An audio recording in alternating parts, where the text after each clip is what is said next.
Today I'm joined by the wonderful Dr Rosalba Courtney.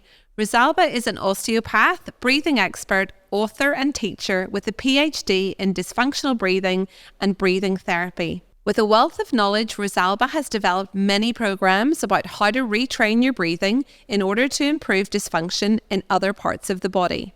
In this conversation, we talk about different breathing techniques and patterns, the growing popularity around the importance of breathing and meditation through practices like the Wim Hof method, how breathing affects sleep, especially in the perimenopause and menopause, tips for managing a panic attack, and so much more. Hopefully you'll be able to learn a thing or two about something we largely see as automatic. So let's get into it.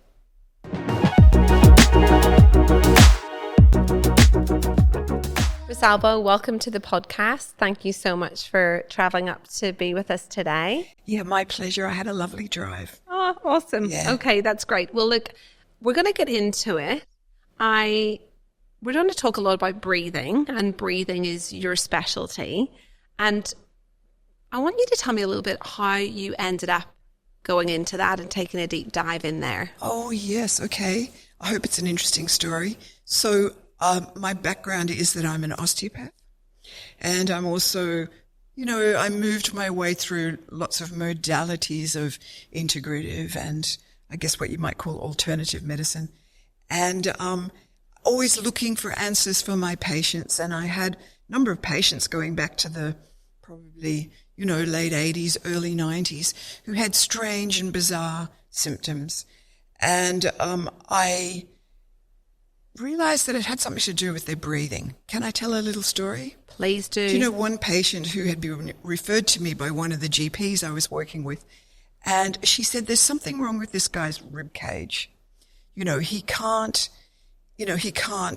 breathe and his rib cage is really tight. And he came to see me, and he was breathing in such a strange way. He was breathing, with these short gasping breaths, and he had pain in his upper abdomen and he had pain in his rib cage.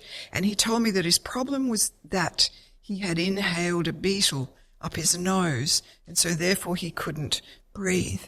But of course he hadn't inhaled a beetle up his nose, and the story was actually that his girlfriend had left him, and he'd lost his job, and he'd had a lot of, emotional difficulty and trauma. And his rib cage was really tight. But as an osteopath, I could have treated him every week for 2 months and not really made a difference to that, because what was driving that whole thing was this breathing. So we worked with this breathing the best way I knew how at that time, and reassured him that the beetle was not, inside his lungs flying around, making little nests and creating havoc or anything like that. So, that sort of reassurance, talking with him about his breathing, reassuring him, getting him to slow his breath, and just talking a lot. And we kind of came through it. And I had other patients who, had things like asthma, but their asthma just couldn't be controlled very well with the medication. So I went looking for different techniques for working with them and came across various techniques. And it was in the early 1990s that a breathing method called the Buteyko method came to Australia. And I just had my second child. I took some time off work, had a locum in my practice, and actually did some training. Long story short, ended up becoming chairperson of that association, going to Russia, meeting Buteyko, writing training courses, teaching people around the world. But the more I learned, the more questions I had. But there were fantastic results. I saw people overcoming all sorts of chronic illnesses, and people with completely uncontrolled asthma who were taking the maximal medication. I saw them come off truly all their medication, wow, which I don't necessarily recommend, of course. But I saw them really come good by working in a dedicated way with their breathing. So the more I learnt, the more I realized there was to it. There weren't simple answers, and the Buteyko method was not the answer. I saw a lot of contradictions out there, different points of view about the ideal way to breathe, the best breathing therapy, how breathing healed, and so on. And I'd sort of become a teacher in the scene, and a practitioner who was doing a lot of this work. And I thought, well, I'm confused. So I stopped. And in 2002, I signed myself up to do a PhD on breathing. And my PhD was only meant to take 3 or 4 years or something while I sorted this out. Anyway, 8 years later, I had a PhD, and it was called Dysfunctional Breathing, its parameters, measurement, and clinical relevance.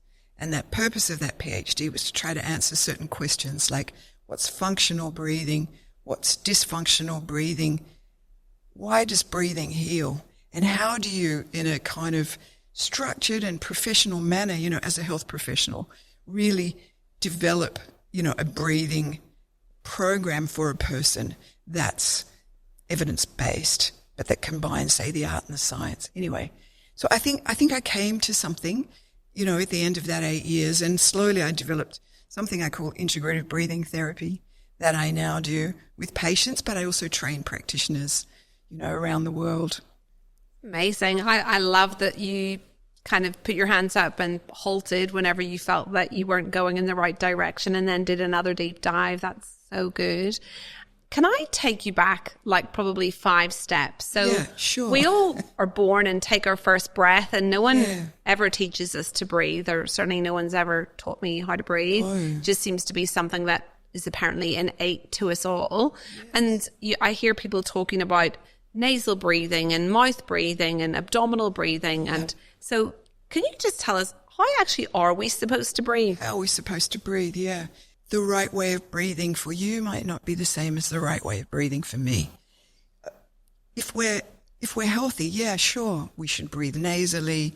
We should use our diaphragms and breathe when we're at rest predominantly through our lower rib cage, and when we're really relaxed, be using our belly. The thing about breathing, the thing that I got to understand more and more, is that your breathing is in conversation with everything.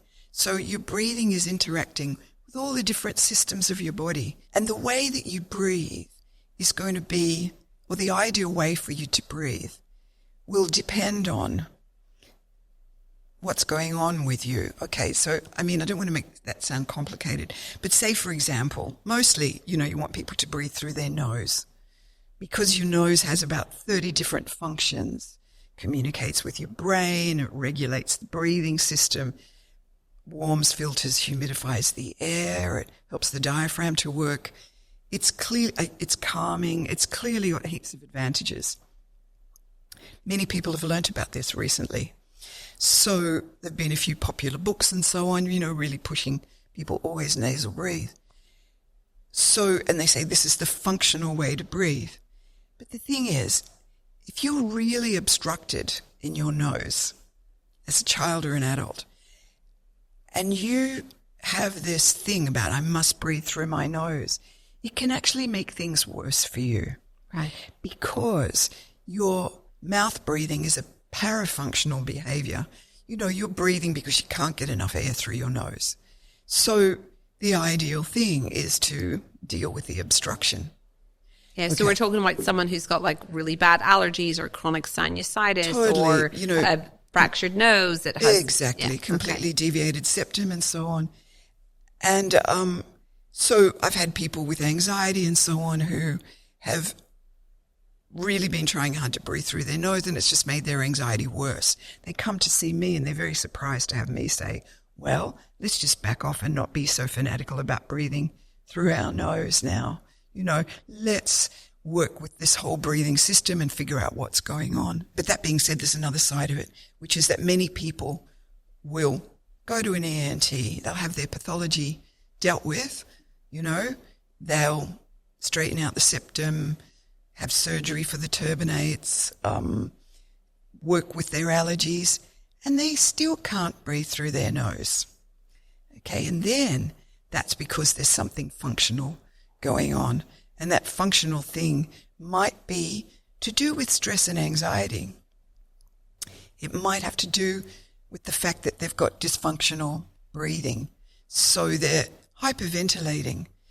A number of people after nasal surgery develop this mysterious thing called empty nose syndrome, where they have a sort of a paradoxical sense of nasal insufficiency, or they're breathing in such a way that their whole breathing system is kind of cranked up.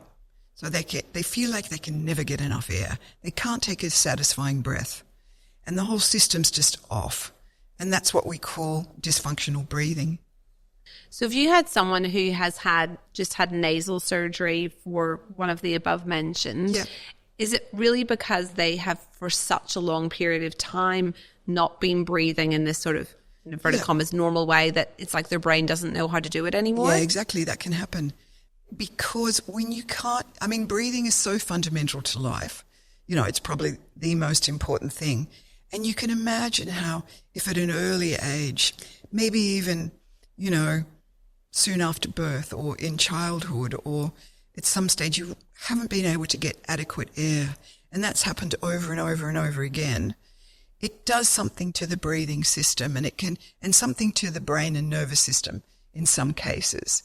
And so sometimes you've got to really, go and reset the breathing system with breathing retraining. And what about children? Obviously, they haven't had years and years of mistraining, but, I often as a GP will see children who've got really big tonsils or adenoids and they snore a lot.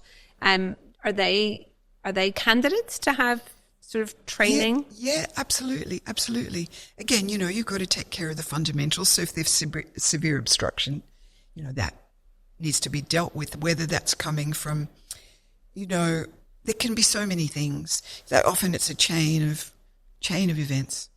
But the way, most of the time children would be treated would be just to have maybe adenoids and tonsils removed, allergies dealt with, perhaps some surgery for something else, turbinates or something like that.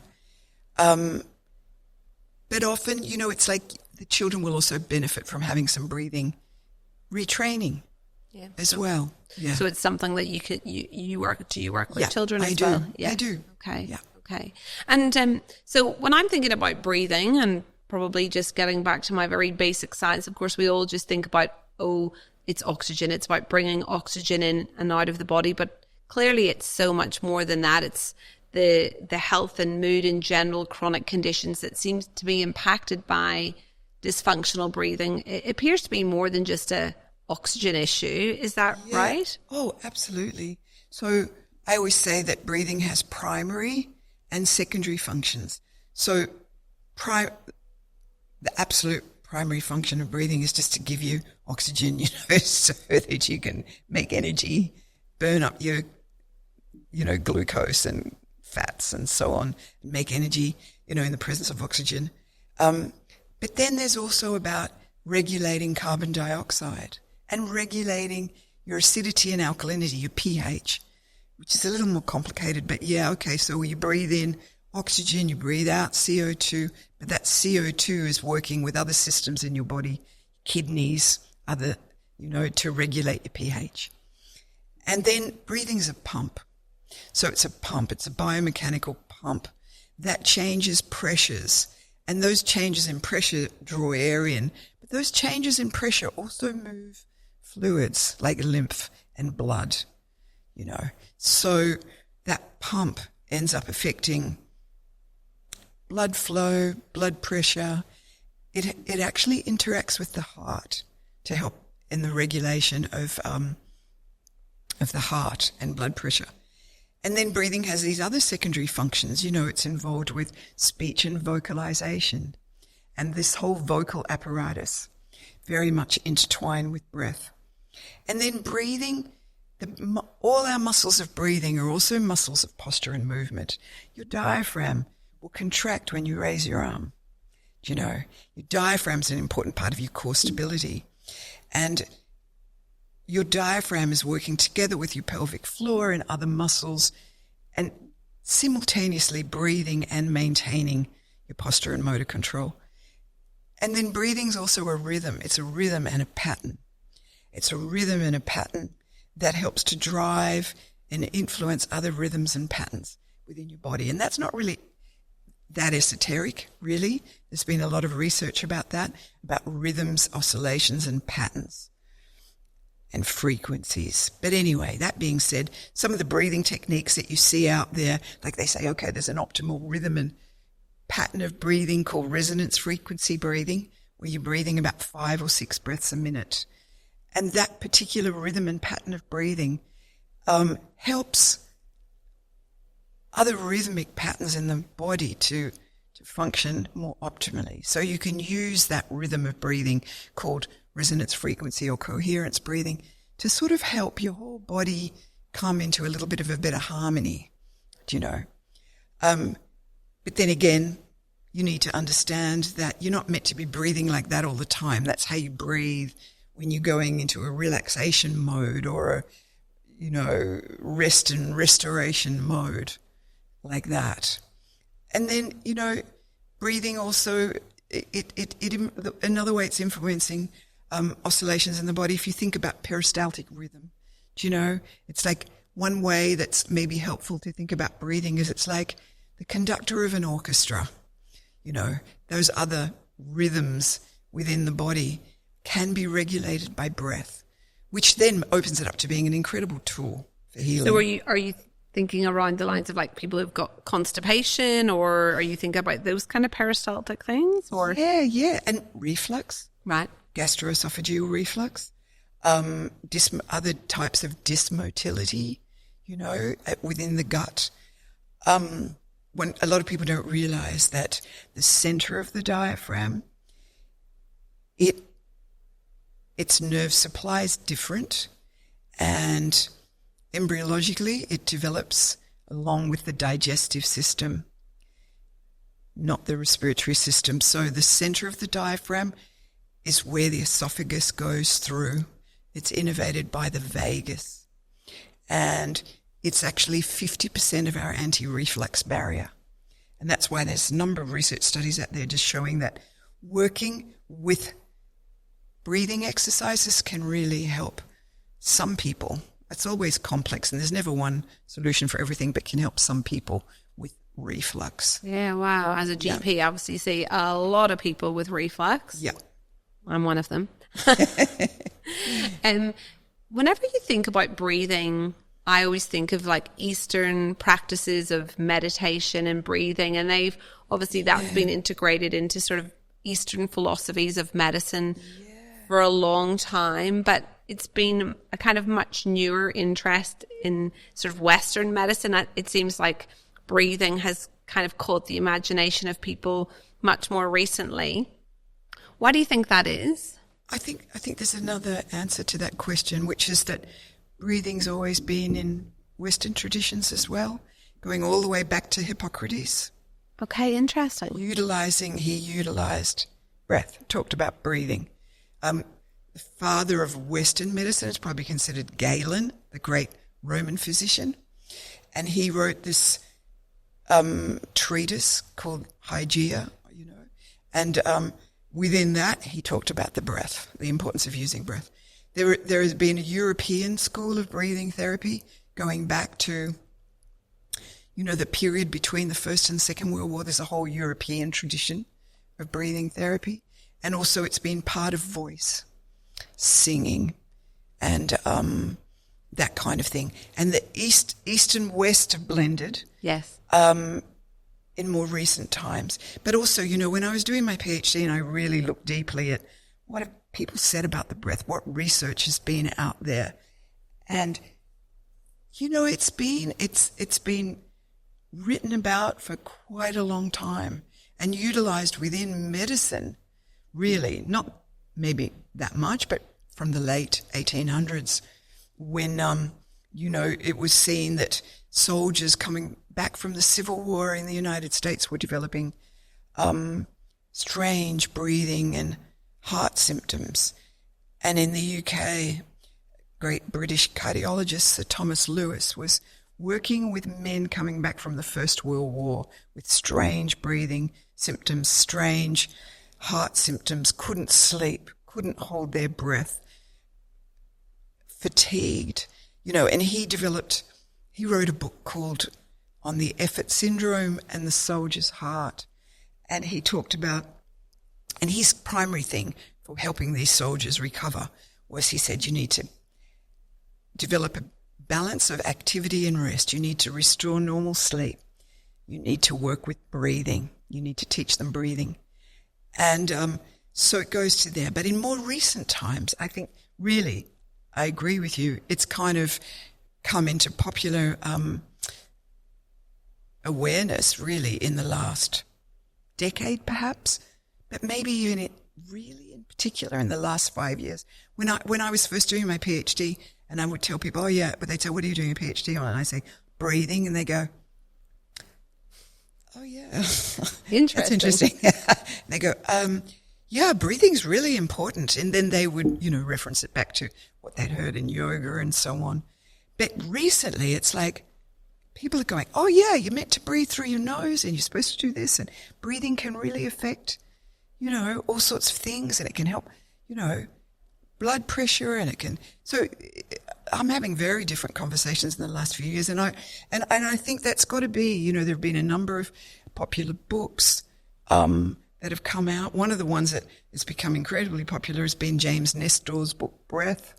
And I just think it's been growing and slowly, like ideas have their time. They come and they go. I think people are definitely at a stage where they are interested in not necessarily maybe a quick fix so much. I mean, there's obviously people do want a quick fix, but they also maybe want to think about, maybe breathing as medicine. Exactly. And it is quite interesting. I actually think a lot of young people seem to be extremely interested in it. What about Wim Hof? That seems to be very popular. There you go. Wim Hof was another type of breathing technique that's, really inspired the public imagination, particularly in that demographic of young, fit men, the warrior bros, maybe you call them.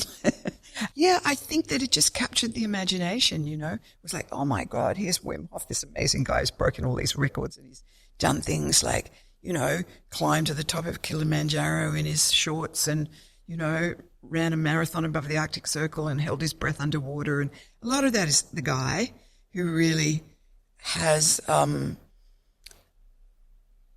particular approach, to pain and strength. He kind of approaches pain with this kind of positivity. So and he included a breathing technique in the stuff that he did. And that breathing technique was this 30 deep breaths, 30 big, strong, deep breaths, followed by a breath hold. And some interesting research came out of that showing that young men, young Polish psychology students who could practice Wim Hof for 3 weeks developed this really unusually strong immune system. They got injected with bacterial endotoxin and didn't appear to feel ill from it, which is exactly what Wim had shown in a laboratory setting. And they went, oh, you can do this. So it kind of inspired public imagination because of that. There's a bit of a turnaround with that. There've been a few tragic incidents. And I think that people are realizing, oh, wait a minute, it's not for everyone. We have to approach this with some caution. Yeah, absolutely. Yeah. I've got my son who's 22 is really into free diving. So they're massively into all their breathing techniques, but I think it has to be treated with respect because they can just black out, in the water and things. And you'd know, as a medical practitioner, if you hyperventilate and then hold your breath, you'll be able to tolerate a lower level of oxygen because you've blown off your CO2 and your oxygen can drop to the levels where you will pass out. Yeah, absolutely. No, it can be definitely dangerous. And there's some high profile people who've obviously tragically passed away, free diving and things. So if someone was thinking about coming to see someone like yourself and they had maybe high blood pressure and they're on medication, or maybe they had gastroesophageal reflux disease, how would you approach helping that person? So I usually start off, because I'm a practitioner, right?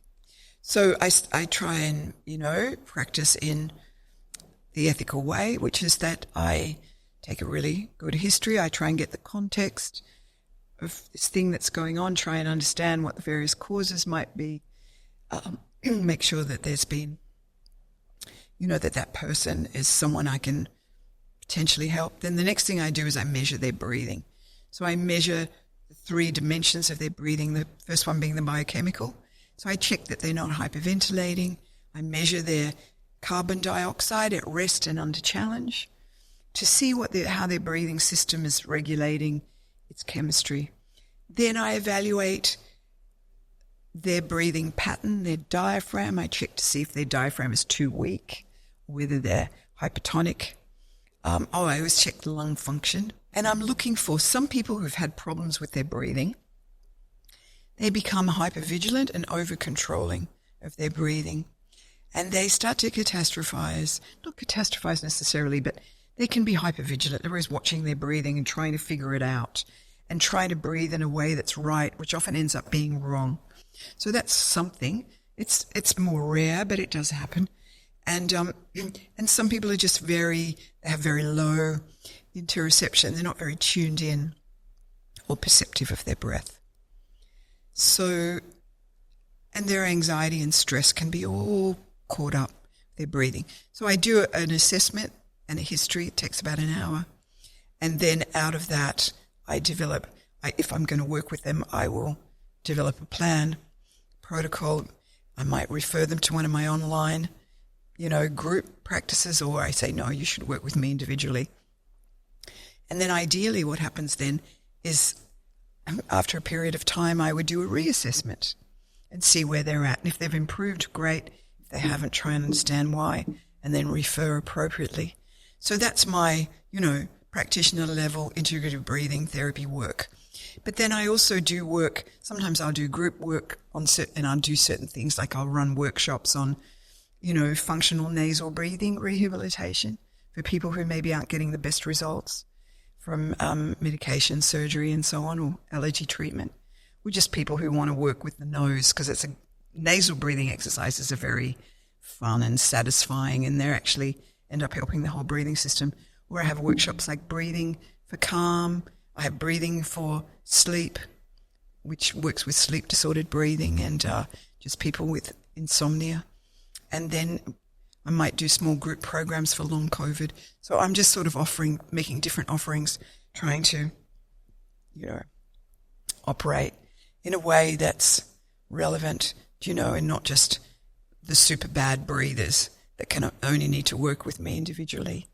I look after a lot of perimenopausal, postmenopausal women who are really struggling with sleep. And obviously we're attributing a lot of that to, hormone levels and things. But then there's no doubt that when you're not sleeping, and I can say this from personal experience as well, as of course you get anxious and then you get a bit fixated that you're not getting to sleep, and you get stressed out and you keep looking at the clock and you're thinking, oh my gosh, I've only got 2 hours left and I really need to get to sleep and I'm going to be so tired. Yeah. And I have to say, I think that, then stress and anxious breathing probably comes into that as well. And then often those same women will often describe that in bed they often feel panicked or anxious because they're, I suppose getting themselves into a bit of a tizzy about the whole thing. Do you see patients like that as well? Oh my goodness. And I've been there myself. So you're in the club too. I'm in the club too. And I think, working with hormone levels is really important. So you want to take care of all the fundamentals, because there are many reasons for not being able to sleep. And certainly hormones is part of it. But yes, you get into vicious cycles, and it's a trap. And it's like the less you've slept, sometimes the less able you are to sleep. And you need a bunch of tools and resources to help with that. And I think that you need to find ways to be able to regulate your nervous system, in the day, so that you're in a better state for being able to sleep. And then you need to have tools and strategies for when you wake up at night. Could you give us a few tips for anyone listening who's in that situation? Yeah, absolutely. I think, look, the simplest, easiest thing is just to work with slowing the breath. So slowing the breath and focusing mindfully on the breath and really feeling it, watching it as it comes and goes, and then potentially using a count. And that resonance frequency breathing is a pretty special, count that helps most people calm their nervous system down. So starting off, breathing in for about the count of 5, and then out for about the count of 5, and then perhaps gradually slowing the exhale so that you're in for about 4 and the exhale is for around 6. And that particular, count or rhythm of resonance frequency breathing, there's actually been research done showing that 10 minutes, twice a day of that type of breathing definitely helps insomnia. It helps long COVID. It helps fibromyalgia. It helps gastroesophageal reflux disease. So you would do this breathing during the day, twice during the day, and then would you also, if you're lying there in a bit of a state of panic, do it then as well? If you're lying down in a state of panic, stop lying down, sit up. Yeah. And go to another place. Like, don't lie there in that half zone, not sleeping, not awake, thinking, just in an angry doze, Yes. Or a distressed doze. Like, just break that cycle. Get out of bed. Or sit up in bed if that's too much. And just sit up. Do some resonance frequency breathing, and maybe with some humming on the exhale, which can make it more, even more calming, doing some humming on the exhale. Oh, okay. Humming is very relaxing, and it also helps to capture your mind, in a way that's taking it out of that distress, just half zone, not awake, not asleep. And then lie down and see if you fall asleep. And then as you're lying there, direct your mind to a mindful practice, feeling the body, feeling the legs, feeling the arms, feeling the body, not making an effort to go to sleep, but just being there in that present moment, feeling your body. And then if you can, turn your mind to some practice like a gratitude practice, and just being grateful, and then using self-talk to reassure yourself that tomorrow I will use some techniques to calm myself, to get myself through the day. And this phase will end, that kind of thing. So maybe that's one of the secrets that a lot of us do wrong, is that we tend to only focus on the problem at night time whenever it starts all over again. Or I often have patients who nearly dread going to bed because they feel they're going to be awake during the day. But that's really helpful to think that they need to put some time aside during the wakeful hours away from the bedroom to do this breathing. Oh, totally. I think it's one of the keys. Do you know, they've found, there's research done showing that people who meditate need a lot less sleep. And they found that really experienced meditators who practice a lot, they actually get by fine on 4 hours of sleep. Now, core sleep, you need about 5.5 hours for your brain to not be all fried.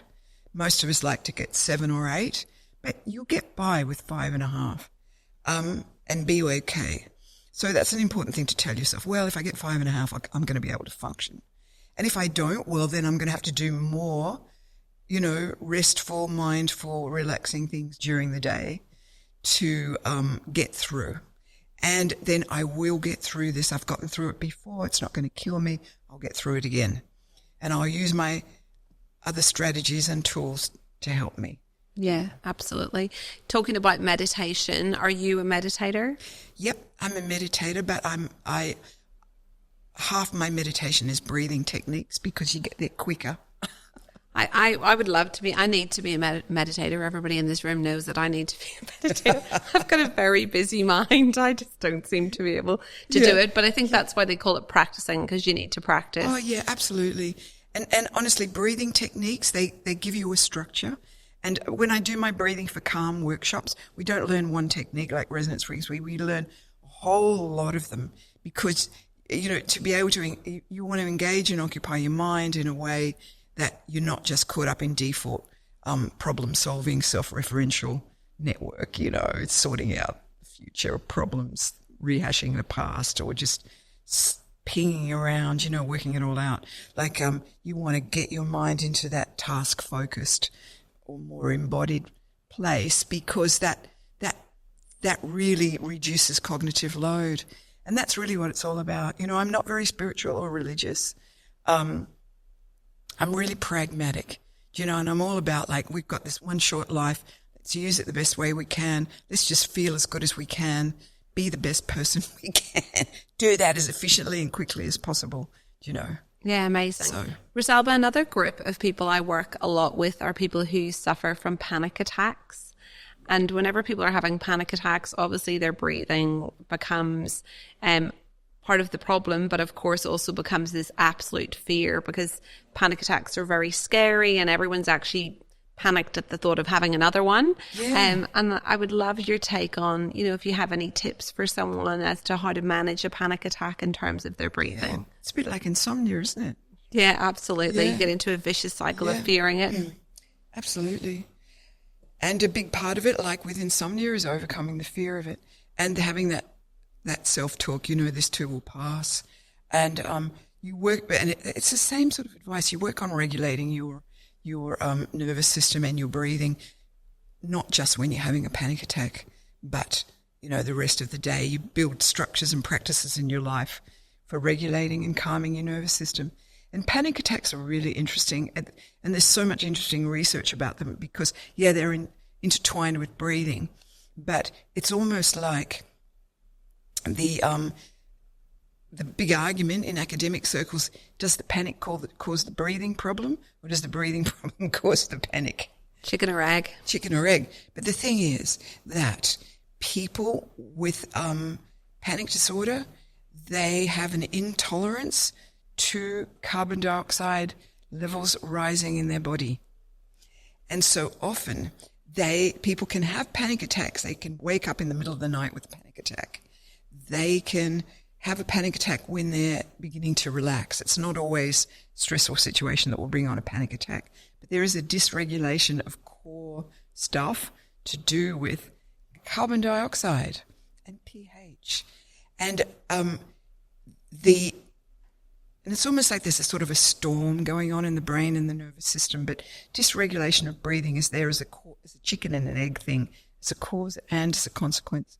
So the results of working with the right sort of breathing retraining with panic are very, very good. Some recent research, not so recent now, maybe 4 years ago, really showing that, people working with capnometry-assisted respiratory training, which is respiratory training where you're watching CO2 and you're learning to raise your carbon dioxide levels slowly and steadily, over a number of weeks. As you build your tolerance to CO2 and you stabilize the breathing system and you learn not to fear the feeling of breathlessness, it's a whole kind of program that within 1 month, 40% reduction of panic attacks. Within 12 months, over 95% reduction in panic attacks. Wow. And so was that a therapy available in Australia? Yes, me. Yeah. But, any practitioner working with capnometry, look, unfortunately, often stuff is there in the journals. It's there. I'm very evidence-based in my work. I'm very sort of dedicated to science. And so I find stuff in the literature and I go, well, this isn't in medical practice, or even in alternative medicine practice or even integrative medicine practice. And it's because these researchers, the people doing that research, they're often not on TikTok, or they're not on Instagram, or they're not on Facebook, or they're just not, you go to like the International Society for the Advancement of Respiratory Psychophysiology, which is like top psychophysiological scientists. They have a meeting since the late 70s. They've been having meetings either in Europe or in America. And when I was doing my PhD, I always went to their meetings every year for those 8-10 years. And there'd be a room with 40 people in it. And these people were coming from, Princeton. They were coming from Oxford. They were coming from, the University of Netherlands. They were coming from, top universities and talking to each other. And now some of them are getting old and not working anymore. But this work, like this research I'm talking about now with panic disorder, that comes out of, that came out of some German researchers who are now working in Texas. And I can't remember the exact name of the university, but it's in Dallas. Southern Methodists, blah, blah, something university. But, it's Thomas Ritz and Alicia Murray. They're very smart, very onto it people. Done lots of research around CO2 and panic and asthma and so on. But, their work not necessarily known. Yes, it doesn't seem to be capturing the imagination of sort of... Because it takes someone writing a popular book. It takes, just enough airtime, which I appreciate being able to talk to you. Yeah, absolutely amazing.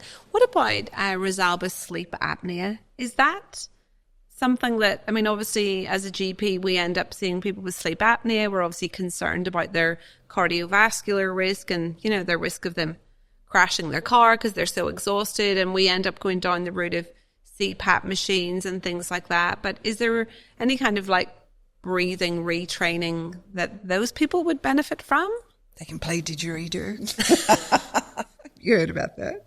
No, I haven't. Oh my God. There was a study that was done actually in, I think it was Sweden, and they found that they got a group of people with moderate sleep apnea, and they made a kind of a sawed down, didgeridoo, and they taught them how to make the sounds and play it. And after 3 months, they had a 50% reduction in sleep apnea. Oh my goodness, we're in Australia. We've got no excuses. I know, and this was published in the British Medical Journal. So, and you can buy these little mini didgeridoos and do that. But, you don't even have to do that. So, yes, breathing retraining can really help some people with sleep apnea. People with very severe sleep apnea need a CPAP, and it's really important for their brain and their metabolic health and their risk of heart disease and blood pressure and so on, and crashing their car. People with moderate sleep apnea, who about 30 to 50% of people prescribed CPAP don't use it. And it's not actually even suitable for everybody. So the next thing that people get prescribed is, the jaw appliance to bring the jaw forward. And that can really be helpful. And I do use one of those myself. Well, I used to. I actually don't need to use it anymore. But because I've been testing my own sleep apnea using something called a sleep image ring, monitoring myself, and I've been testing myself with it in and with it out. And it seems like I don't need it anymore. I'm the same, whether I wear it or whether I don't. So, but here in Australia, we have a researcher called Danny Eckert, who works at the Neuro Institute at New South Wales University. And he's written a number of very interesting papers along with colleagues from all around the world saying that in sleep apnea, you have different phenotypes, meaning that you've got different sorts of types of presentations. So you've got anatomical, people with that, where the anatomical issues are the major ones. The jaw, the tongue, collapsibility of the airway. Then you've got these three other phenotypes which are functional. And those functional phenotypes, one of them is people who have increased loop gain. Sorry if this is a little bit technical, but it's people whose breathing is very unstable, so that they have a very low tolerance to any, if their CO2 drops too low, they just stop breathing. If their CO2 goes up, they start to hyperventilate, blow off CO2, and then they stop breathing. And sometimes you get young people who don't have a big fat neck, they don't have a big fat belly, they're quite fit, young, and they've got terrible sleep apnea. And often they don't respond that well to CPAP, because their issue is really about the instability of their breathing control. And they respond best to breathing retraining. Maybe with mandibular advancement, it all depends on the individual. Then you've got another phenotype, which is people who have, it's called low neural drive to the upper airway dilating muscles. So the nerve from the brain called the hypoglossal nerve that feeds the genioglossus, which is the major muscle, that pulls the tongue out of the airway, they don't have very good activation of that. And so those people can also be trained with tongue exercises and airway exercises, didgeridoo exercises, or just there's a whole lot of different exercises for training the tongue and upper airway. And again, research studies done with, a series of 10 simple exercises, 50% reduction in sleep apnea. And then you've got the people who have what's called, low arousal threshold, meaning that they're constantly waking up too early in the night, too easily. Whenever there's a little, closing off of the airways, they develop very fragmented and very poor sleep. And often the consequences of that can be increased loop gain and more collapse of the airway, low neural drive to the airway. And, I've spent months and months going through these papers and reading them about sleep apnea and the different phenotypes. And I've written a paper myself on, that was a bit of a literature review on all of that. And I work with people with sleep apnea, trying to do the right thing by them. But it's kind of like all this stuff is out there in the research world, but it's not made its way into... Yes, it hasn't made its way into consciousness of us, really. Yeah. And one other group that I think it would sort of seem to make sense that would need your help or people like you would be that group with chronic obstructive pulmonary disease or COPD. Yeah. Are they a group that can benefit? Because I also see I'm just thinking of a few of my patients. They're sort of women in their early 60s and they've got COPD and they've got quite a lot of anxiety around their breathing as well. And they're quite frankly terrified about at times how unwell they feel and how hard it is to get a deep breath when they have a chest infection and things. But I'm kind of quite excited at the prospect of sending some of them down to you to do a little bit. Do you find that that's a group who benefit? That group is being actually a bit better taken care of than the other groups because a lot of them will go to pulmonary rehab. And in pulmonary rehab, they can really learn to become less frightened of breathlessness and learn how to get some breathing control and so on. So that can be very good. But again, it's quite a nuanced sort of area. And there are some great physical therapists working in that space. But they do say, they call it the breathing, thinking, functioning model. So it's like the fear and anxiety should be addressed, the breathing efficiency should be addressed, and the fitness. The not being scared to do exercise. Get stronger. And I think having that kind of I love that model, that breathing, thinking, functioning model, learn about your catastrophic thinking, learn to not be over, frightened really, a bit like panic attack, just working with that sort of understanding and working with learning how to work with your thoughts and learning to get some control, learn the strategies and techniques for getting some control and take the appropriate medication. I'm not a medical practitioner, but look, I'm a strong advocate for people using medication appropriately. It can make all the difference. It can actually help the working with the thinking. Oh, absolutely. I think both are required, definitely. Yeah. I know that you're obviously someone who loves deep diving into literature searches and looking at the research, and I do too. Have you come across any literature around breathing and neurodiversity? I know that I've heard a few patients mentioning that to me. Yeah. I haven't probably looked at it enough. Maybe you know more about it than me. Probably not, but no, I thought I would ask. But I do know, and from the little bits of stuff that I have looked at, I know that there was a time there when I worked quite a lot with children on the autism spectrum. And I did notice that, a lot of them were mouth breathers, a lot of them had allergies, a lot of them had asthma. And so breathing was an issue, and getting them to, often there was an issue with not very good interoception, not being very good at tuning into their body.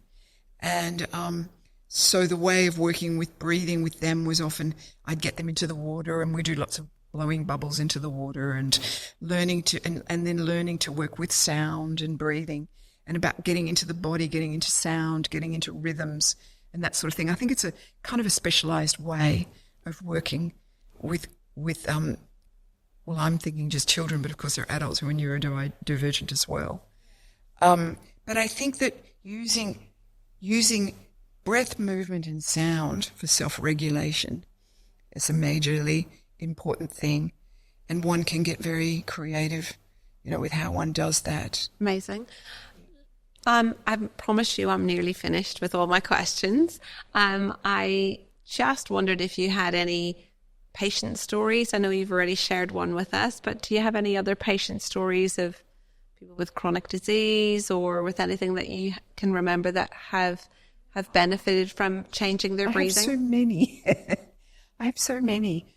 I've had, often people with chronic fatigue syndrome, they don't necessarily get good medical, solutions for that. And so then they might end up, in integrative medicine and just taking heaps and heaps and heaps of supplements. But often, even within integrative medicine, there's often insufficient attention to this whole thing of how you regulate energy. Okay, so I'm just thinking of patients where the absolute turning point for them is when I've taught them how to really effectively work with breathing techniques, because they work so quickly, to manage energy and rest. And then when they've started working with the breath, it's absolutely transformed them, because suddenly they've got a way of being in control. And then that's been the turning point, and it's been the sort of handholds in the cliff that's helped them then crawl their way out. And it's been really transformative. And I know patients who've been very, very ill for long periods of time who've managed to really become well, not working with a bunch of tools, but then having a sort of a strategy around managing energy. And that's, I'm thinking of one patient, but all I can say is that it was just someone who just had the usual things with being exhausted, not being able to function, working with trying to manage a young family and just always falling apart, and learning that there was actually a whole kind of structured and organized way that you could work with this that incorporated quite specific breathing and mind-body tools. Another person I just sprang to mind was a young girl. I've got to tell you about her. She was 17 years old. And in year 7 at school, it's easy to remember because there's all these sevens. In the final year of school, she only managed to do 17 days of school because of her very severe asthma. She was on every known bit of medication, maximal steroids, maximal everything. She was even on methotrexate, which that drug. It's a steroid sparing drug, immunosuppressant. She had a big moon face from all the steroids. And the doctors had said to her, look, if there's absolutely nothing more we can do. If there was a cure on the moon for you, one doctor had said to her, I would fly to the moon and get that for you, but there's just nothing more we can do. Anyway, she started working with her breathing. Very dramatic case. She absolutely got off all her medication. And I don't say that's the answer for everyone, but this was one of the early stories for me that made me think, oh my God, there's just something here. I need to figure this out. I think it's amazing. What about for our listeners who are maybe listening and they don't have a health condition? Can you tell us in a couple of sentences why it's beneficial for even someone who feels really well to think about their breathing and maybe watch a little video online or read up on it or whatever? What would they benefit from it? Well, we all suffer from something in common, even when we're really healthy, and it's called the human condition. So we all need tools and strategies for self-regulation. We all get older and eventually our health starts to fall apart. And the terrible thing is, I'm learning at the age of 72 is that just as you're starting to get it all together, you start to fall apart. I'm about to keel over. I can't believe that you're 72. And so you want to maintain your health. And I just think that working, with breathing every day, it's just learning how to work skillfully with the breath. It just helps you in your self-regulation of stress, because honestly, we all get stressed. We all lose it. And it's just having ways to come back, to a place of equanimity as soon as we can. It's really what you want. And for me, I do breathing practice every single morning. And how long do you spend? Look, I personally spend about 20 minutes to half an hour, and I have to stop myself because I'm having such a good time. But that I really don't want to stop. but, I have to get on with other things. But anyway, I really think a good 20-minute practice is great. And I also would do if I'm having a hard time with my sleep, or just I've had a really stressful day, I would do a bit at night.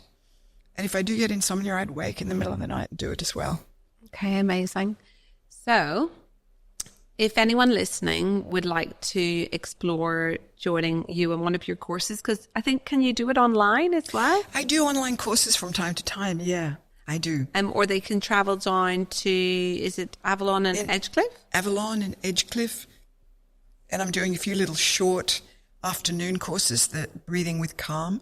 I've got one, I haven't announced the date, but we're looking at April for one of those, and I've got one in May in Avalon. And where can we find you? What's your website? Well, my website is my name, which is just rosalbacourtney.com.